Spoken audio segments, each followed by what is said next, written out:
Армысыздар, құрметті көрермен. Баспана бақыт хабарының кезекті эфирінің түңлігін ашуға дайынбыз. Бұған дейінгі хабарларымызда біз сіздерге 7-20-25 бағдарламасы бойынша жаңа пәтерге немесе үйге қол жеткізудің жолдарын көрсеттік. Біз соны рет-ретімен тағы да қаперлеріңізге салып қоюды жөн көріп отырмыз. 7-20-25 бағдарламасы бойынша жаңа пәтерге қол жеткізудің жолы қандай? Шарттары жеңілдетілген бағдарламаны қалай тиімді пайдалануға болады? Бағдарлама бойынша баспана алғысы келген адам ең алдымен көңілінен шыққан пәтерді жаңа тұрғын үйден өзі таңдайды. Таңдаған пәтеріңіз бағдарлама шарттарына сай келу керек. Пәтер таңдаған соң, баспана ипотекалық ұйыммен серіктес 7 банктың біріне кредит алу үшін өтініш бересіз. Тапқан табысыңызды растасаңыз және жеке басыңызда тұрғын үй тіркелмеген болса, армандаған баспанаңызға қиналмай қол жеткізесіз.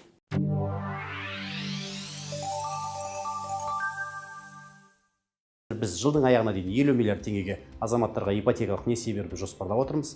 Қазірдің өзінде оның 80%-ын орындап үлгердік. Сондықтан жылдың аяғына дейін барлық межелеген жоспарлар бізде орындалатын болады. 7-20-25 бағдарламасы пайда болғаннан бері құрылыс саласы бізде жанына бастады. Рекордтық құрылыс жаңағы көлемдері биылғы жылдан бастап берілетін болады.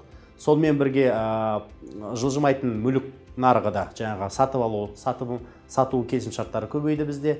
Ол да үлкен бір салық түсіміне қатысты өзінің бір лебін алып келді.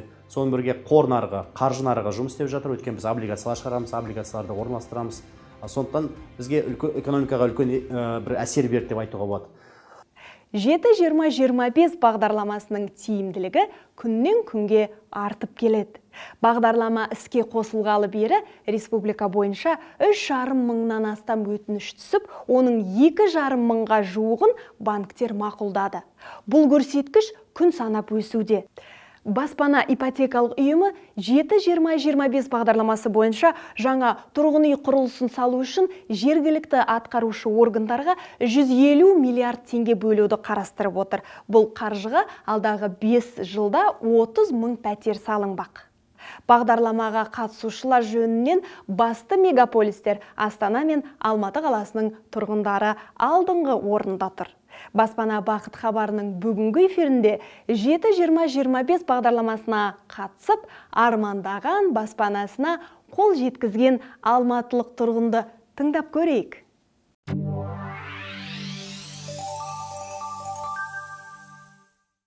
Сәлеметсіздер ме?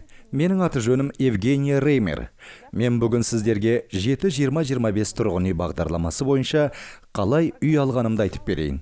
Бұл бағдарлама туралы түрлі ақпарат көздерінен естіп білдім. Бағдарламаның шарттарымен мұқият танысып шыққан соң, құжат жинауды бастадым. Біз ойлағандай бұл аса қиын шаруа емес екен.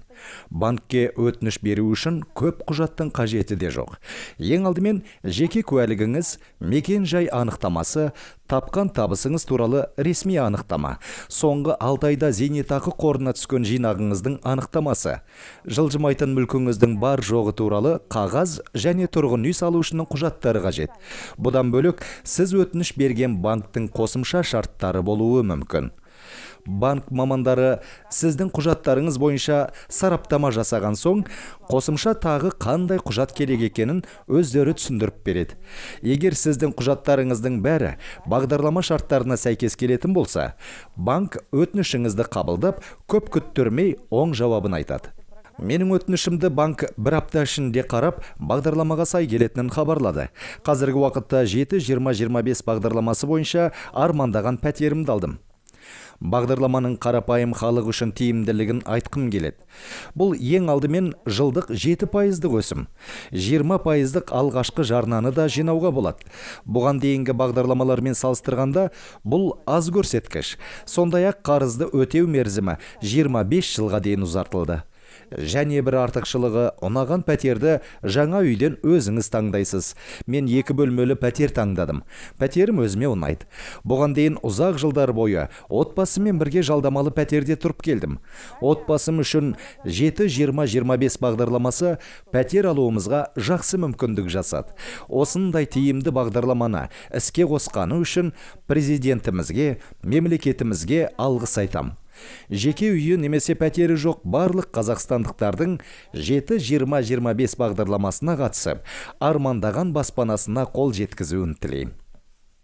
Құрметті көрермен, туған үйдің түтіні де жылы деген сөз бар. Ендеше 7-20-25 бағдарламасына қатысып, жылы да жайлы өз үйіңізге қол жеткізуге асығыңыз.